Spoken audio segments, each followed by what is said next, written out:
Hello, good morning, and welcome back to Morning Ray. I'm your host, Lan or Lana. This week's episode is all about financials and budgeting, specifically in your 20s, and more so targeted towards if maybe you are looking to move out on your own, or you've recently moved out, or maybe you've lived out on your own for a while and you need some assistance in managing your financials and your budgeting, etc. I would like to preface, I am not a financial advisor.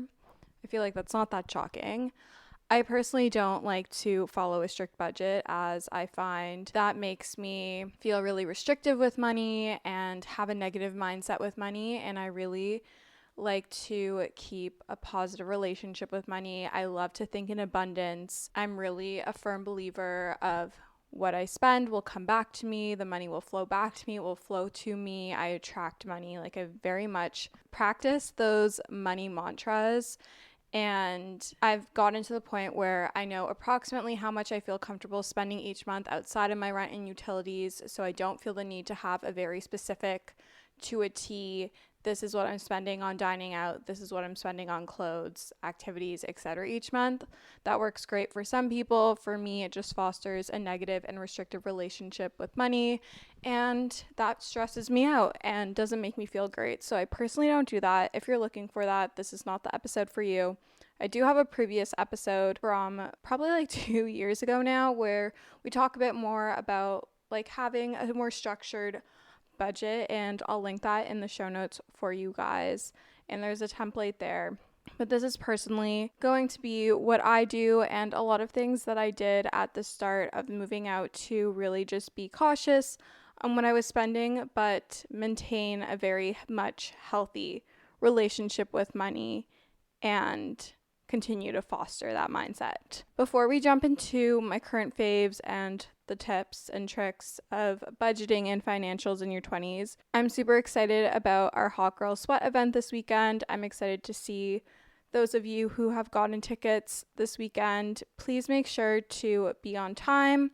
I would arrive at least like 15 minutes before. The event starts at 2:15, so please do arrive at 2. If you haven't made a Jaybird account, please make sure to do that to speed up the registration process. And I will be having a second event. It has been confirmed. It will be happening sometime in March. I will share the date closer to, and it will be happening at Othership. You guys know I love going to Othership, so just stay tuned for more details. This event will be bigger. Hopefully more of you can make it. And yeah. Okay, current faves. I decided to finally splurge on the Skims cotton jersey long sleeve, and you guys, it is life-changing. It feels incredible. It feels so good. It looks so good. And I was having this issue with a lot of the other shirts that were mostly like a polyester or elastane, or like, I don't know, some like a non-cotton blend. They would be way too tight under my arms, and I felt like even if I didn't sweat that much, it would smell just like my sweat's reaction with the fabric. And then I would feel so insecure, or it would feel like really sweaty under my arms for no reason. I'm not that sweaty of a gal, and I do not have that issue with the cotton jersey shirts from Skims. I even so loved it so much that I ordered the t-shirt version and really wanted to get it in the light gray. I have it in black. But it's so cute. It's so comfy. I've got so many compliments on it, and I want one in every single color. I want another one. It's so good. They are expensive. It's 94 Canadian, but it really, really, really was worth the splurge. I've also been loving drinking less alcohol. I'm not doing dry Jan. I'm not planning on going sober. Have I been sober curious? Yes, but I don't want to cut out alcohol 100%. I do enjoy a nice bev. I do enjoy getting drunk with my girlfriends on the weekend sometimes, but I've really just been enjoying life sober and being sober for more experiences and hanging out with friends and going on dates sober. I just feel like I have so much more mental clarity. I don't feel sluggish the next day, and I feel like my inflammation in my body has gone down so much. Don't get me wrong. Again, I still love my espresso martinis. I love getting a little skinny marg or skinny spicy marg, a little cocktail, getting drunk. It's fun. but I'm just enjoying doing it less and doing more things sober, even if the people around me are drinking. I'm just preferring it so much more at this moment in my life, at this chapter in my life. I've also been loving slowing down. I've spoken about this a bit, but just like slowing down to speed up, slowing down, taking things easy, still being productive, but not trying to rush through everything, and just really encouraging myself to be present in the moment, to be present in what I'm doing, to be focused on what I'm doing, and to not let my mind wander onto a million different things. Like, if I'm recording this podcast, I'm focusing on recording this podcast. If I'm cleaning my apartment, I'm focusing on cleaning my apartment. If I'm reading my book, I'm focusing on reading my book, like really encouraging myself to just like focus on one thing at a time. I have a habit of wanting to do a million one things at once and letting my mind jump and wander from all these different things. And I feel like that sometimes causes unnecessary stress or anxiety, or just puts me in a tense state. But by slowing down and just paying closer attention to the task or whatever I'm doing, or whatever activity I'm doing, or whoever I'm with, really has just allowed me to feel so much more calmer, so much clear-minded, and gain so much more value from what I'm doing. Let's jump into our tips and tricks. The reason why I wanted to talk about this is because you guys are asking me this a lot on my Monday Q&As on my Instagram at Alana Bloomberg, if you're not following me there already. And I felt like maybe it was time to sit down and just talk about it on the pod, because obviously I can only share so much on an Instagram story. I don't want to bore you on there. And I know I would have wanted to know these tips when I was younger, when I was like uncertain of how to like manage finances and whatnot. My number one tip for you is to not live outside of your means. Do not be living paycheck to paycheck. Do not be spending more money than you earn. Really be hyper aware of how much you can actually spend and still have enough money to put aside for savings and investments monthly, as much as you can. Even if it's $5 into your savings, even if it's $5 into your investments, really try to do your best to live within your means.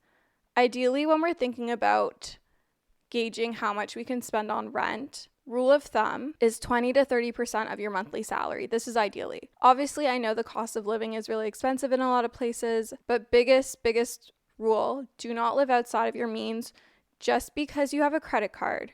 And just because that credit card has a credit limit it may be X amount of money per month, like say it's a lot higher than what you're earning per month, does not mean you need to spend it. Only spend what you have. Do not spend the money you don't have. There is no reason to go into debt unnecessarily. That's just going to cause you stress. It's going to cause you anxiety. It's going to impact your credit score if you can't pay off that credit card. Do not live outside of your means. So many people live outside of their means, and I understand sometimes the circumstances don't allow for it, but I really encourage you to be hyper aware of how much you're spending versus how much you are earning. Be aware of how much money is coming in versus going out each month. Do not live outside of your means. It is not worth it. Spend wisely, think wisely when spending your money. I heard this on the Skinny Confidential, but the best way to feel rich, no matter what your income is choosing to spend your disposable income. So for those who don't know what disposable income is, it's the money you have after your expenses are paid for, the money that's left over. Spend your disposable income on the things that make you feel rich. So for me, I personally love investing in my self-care, in things that make me feel good, on my health, coffee, skincare, experiences. I love dining out. I love going to restaurants and cool bars and cool cafes with my friends.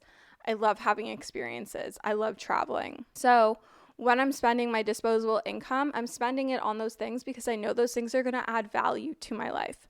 But again, I'm not spending more than my means. I'm not spending more than I'm earning. Choose to spend money on the things that make you feel rich. I don't care what your friend is doing. I don't care what your mom or dad is doing.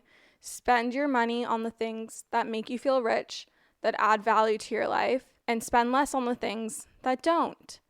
If you don't enjoy going out to the bar and drinking, don't spend money on it or limit the amount. Spend less on that. Say you really enjoy going to workout classes, invest money into that. Obviously, choose the option that's financially suitable for you, but spend money on things that make you feel rich, on things that can add value into your life, and really make spending that money worth it as much as you can. Eat 80 to 90% of your meals at home, if not more. Plan out your weekly recipes and shop accordingly.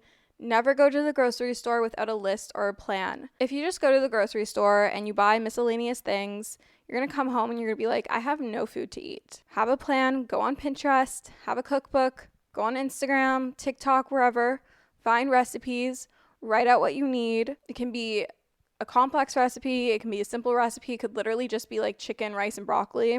Figure out what recipes you're going to make for the week. Figure out what you want for breakfast, lunch, and dinner, snacks, etc. Write it all out and go to the grocery store. Key tip is leverage frozen fruits and veggies.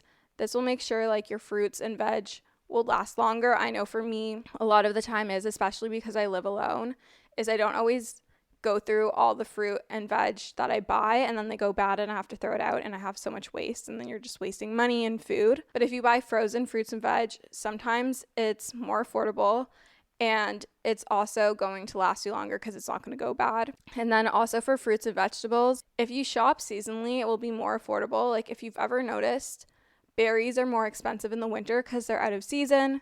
So buy fruits and veg when they're in season because it will likely be cheaper.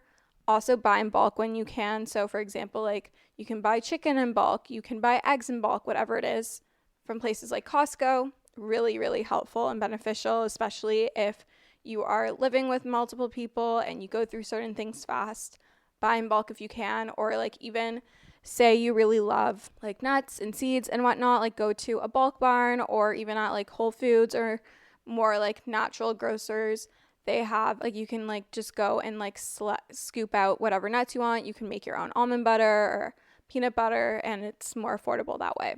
Also, take advantage of the deals and promos happening in grocery stores or even on Uber Eats. A lot of the times they have promos to get percentages off or a dollar amount off of your groceries. So really look for that. And same with like Instacart and other online delivery services. You can also just look in the flyers or look online at your local grocery stores. They'll have the flyers online typically as well.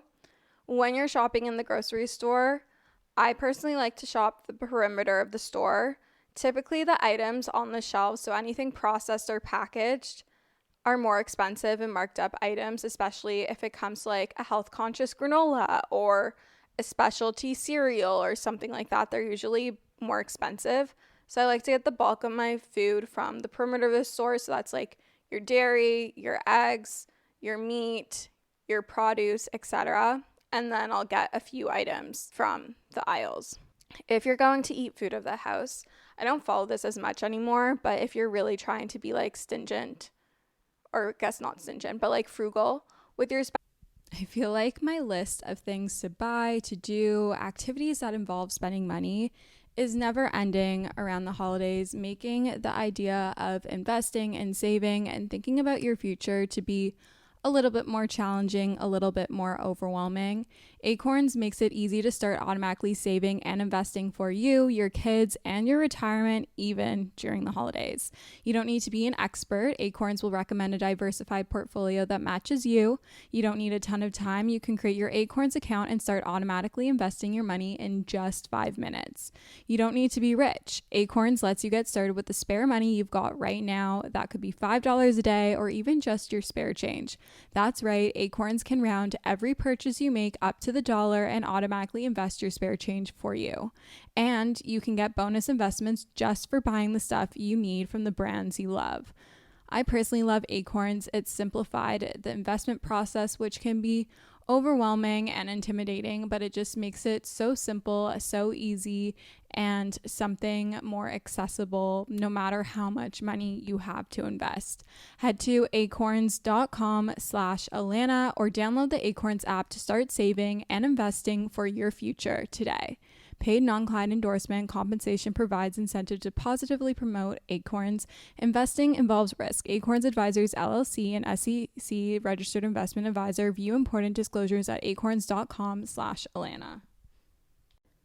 I'm super excited about today's sponsor. They've sponsored the podcast before, and this is a topic I'm super passionate about. I fear that us as girls struggle with PMS far more than we should, and we really shouldn't. I truly get the worst PMS symptoms. My boobs are sensitive, my face breaks out, my sugar controllings are out of whack. I feel like I'm just a bottomless pit. My mood is not the vibe, and Estro Control has been super helpful in helping manage those PMS symptoms and making that time of the month a lot more enjoyable. Estro Control is a formula developed by Happy Mammoth, a supplement company dedicated to making women's lives easier. Say no more. Estro Control contains science-backed herbal extracts that help support hormonal health, especially if you are someone like myself who struggles with PMS.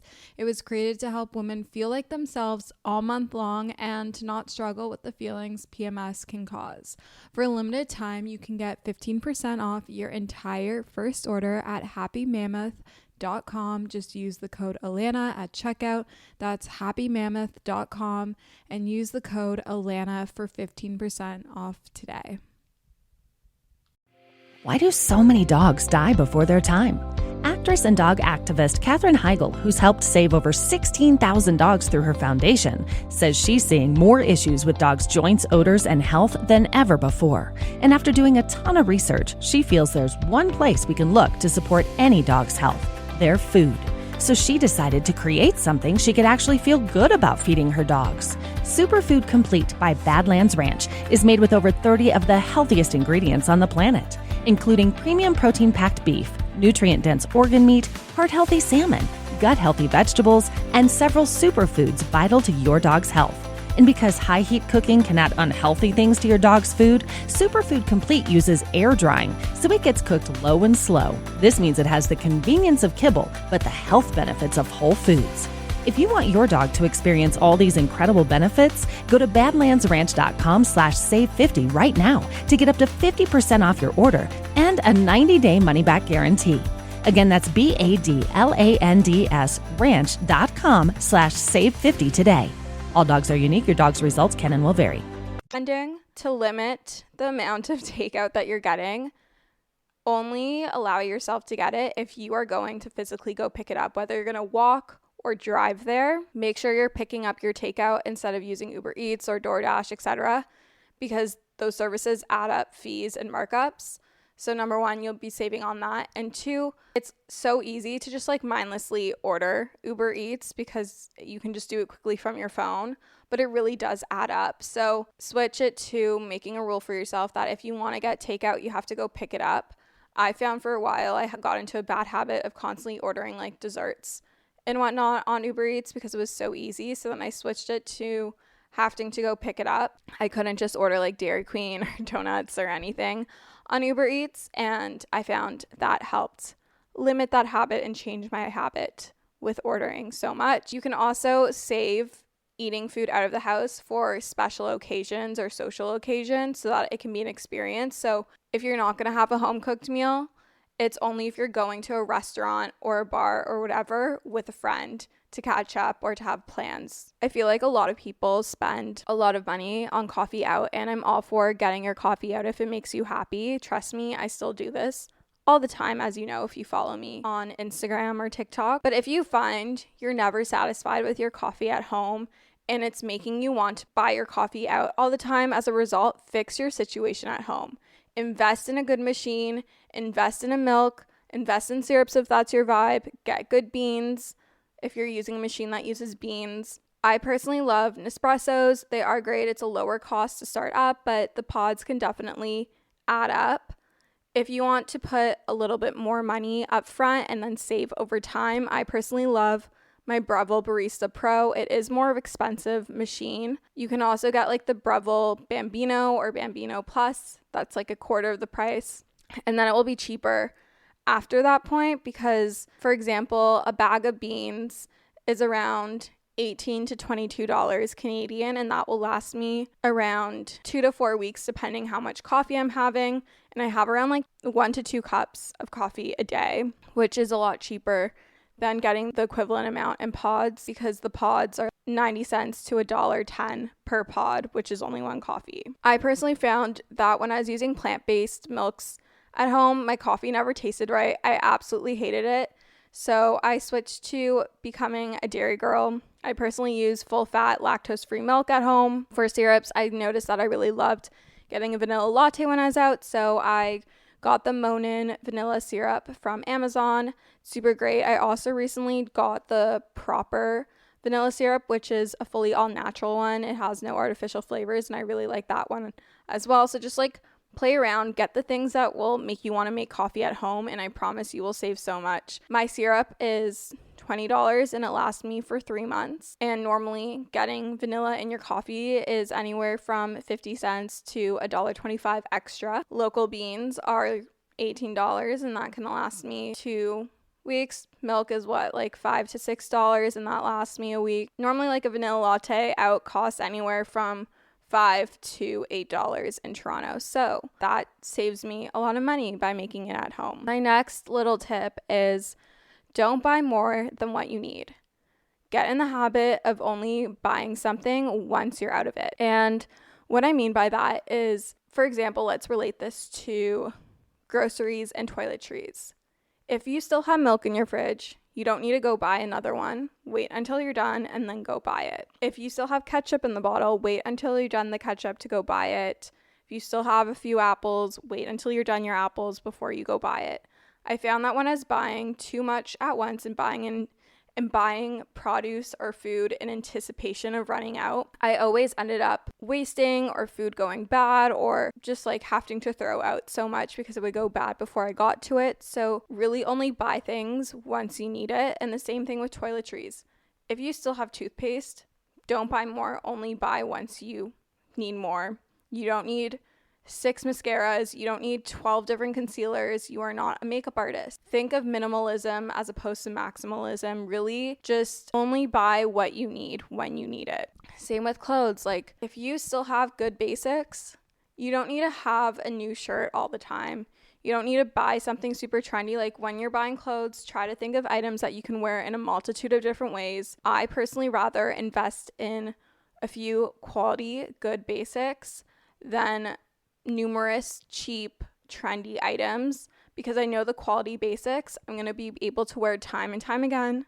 They're going to last me if I take care of them, and I'm going to end up spending less in the long run. Transportation. I personally you guys know I live in Toronto, which is a very walkable city. This obviously applies if you live in a walkable city. If you have a car, obviously use your car. But for the girlies that don't have a car and live in a walkable city, or maybe you live in a slightly less walkable city, walk where you can as much as you can. Walking is free. It's also good exercise. It's a good way to get your steps in. And it's also really good for your mental health. I find my walks really help clear my mind and keep me in a good headspace. Take public transit as much as you can over using Uber or Lyft, because that is significantly cheaper. For example, to get on the streetcar or subway here in Toronto, I think it's like $3.20, and you have that for up to 2 hours. You have free transfers, pretty cheap, versus like the lowest I've ever spent on an Uber in Toronto is maybe $7. Most average around $12, and that's like per way. Really leverage public transit, really encourage yourself to walk as much as possible, and save Ubers and Lyfts for if it's super late at night or you're going super, super far, or if you rather spend your money on having more time. I know time is very valuable, but if we're being like really frugal with our spending, public transit over Uber, walking over public transit. So my preference for transportation is walking, then public transit, then Uber or Lyft. And if you have a car, I'm jealous of you. I'm envious of you. That's where my notes kind of ended, but I feel like I have more advice to give you. Let's talk a little bit about investments. I'm obviously not super knowledgeable. I would like to say I learned a lot from my dad, the podcast that I've listened, a lot of my guy friends that work in finance and are knowledgeable of this, a lot of the guys that I've gone out with who work in finance. I mean, work smarter, not harder, am I right, ladies? But anyways, Investments are so important, and you do not need to have $1 million to be able to invest. I think it's important to put a percentage of your money into savings and a percentage of your money into your investments. Speak to a financial advisor. Go to your bank, set up a meeting with a financial advisor, or find someone who is a financial advisor who can help you put together a portfolio of investments that will work best for you. The sooner you can set up your TFSA and your RSP, any savings account is super, super important. I personally like to invest in mutual funds. That's what I'm comfortable with, but go out and educate yourself, learn. Even if you have $10 that you can invest each month, there's apps like Wealthsimple who literally let you buy a quarter, an eighth, whatever of a stock, and you can have it auto reset to reinvest the dividends that you earn from those. You can also have it automatically invest a certain amount each month. I like to have X amount going into my TFSA investments and X amount go into my RRSP investments each month. If you live in Canada, take advantage of the FHSA, which is the first time home buyer savings account as well. Just really, I'm encouraging you to go out there and educate yourself on investments and how to invest, because the sooner you start, the greater the return you're going to see over time, and you're going to be more well off down the line in your life. The sooner you start, the better it is, because your money will have more time to compound. We love compound interest. And the sooner you start, the more money you will have in the long time, because it will have more time to grow and to increase in value, which is so important. I keep majority of my money in a high interest savings account. If it's not in my investment accounts, I only keep around like $200 in my checkings account. I transfer any money in there if I need to pay off a bill or withdraw money, but I keep majority of my funds in a high interest savings account. Wealthsimple has a 4% interest cash account, so definitely look into that. Obviously, do your research, your own research before doing anything. I'm not telling you what to do. This is just what I do. I also always say, make your money work for you. I don't ever use my debit card unless that's the only option. I always pay with my credit cards because I get points, I get cash back, I get benefits. It helps me build my credit score, which is super, super important if you're looking to rent a place or buy a place or get a loan. That's super important. Always pay it by the due date, the payment date. You don't need to pay your bill on the statement date. Ideally, pay it in full on that date. The more times you pay it on time, the better your credit score will be. If you get offered a credit limit increase, always accept it. Does not mean you need to spend it, but that will also benefit your credit score. If places that you go to and spend a lot of money at frequently have loyalty programs, point programs, membership programs that will give you free stuff, will give you points that you can use towards purchases, take advantage of it. For example, my local coffee shops that I go to all the time, if you get a point per dollar or whatever, and then you can use that to get a free coffee. That's making your money work for you. At Sephora, you get points and you can use them in return. I'm trying to think where else. Shoppers Drug Mart, Loblaws, etc. In Ontario and Canada, you can use the points towards purchases once they add up. Really make your money work for you. Educate yourself on different credit cards. I personally love my American Express. I have a platinum card. I travel a lot, so it's worth it for me. Just look into the benefits and what best suits you, your spending, and your lifestyle. But my number one tip is don't live outside of your means and make your money work for you. Again, I'm not a financial advisor. This is just the information that I have learned in my 24 years. And as my last tip, I don't know if this is necessarily budgeting or financials, but I always like to have cash on me. You never know. Just like to have some bills on me. You never know. And my mom always made me do that as a kid. I don't know if I'm alone on that, but my mom always made me do that. So this is my little budgeting and financials advice. I think it's very basic and easy to follow. Do your own research. I encourage you to be curious and interested. Don't be oblivious to this. I think being smart and having financial literacy is so hot. It's so attractive. And I think it's important to know what's up with your money, how to spend wisely, how to invest wisely, And don't be afraid to ask questions. Feel free to slide in my DMs and I can try to help you as much as possible. But I encourage you to also speak to your financial advisors at your bank, speak to your parents, and do your own research. There's so many financial podcasts and financial creators and people that talk about budgeting a lot. Like I know Carter Sullivan, she does a lot of budget stuff. But I hope you enjoyed this episode.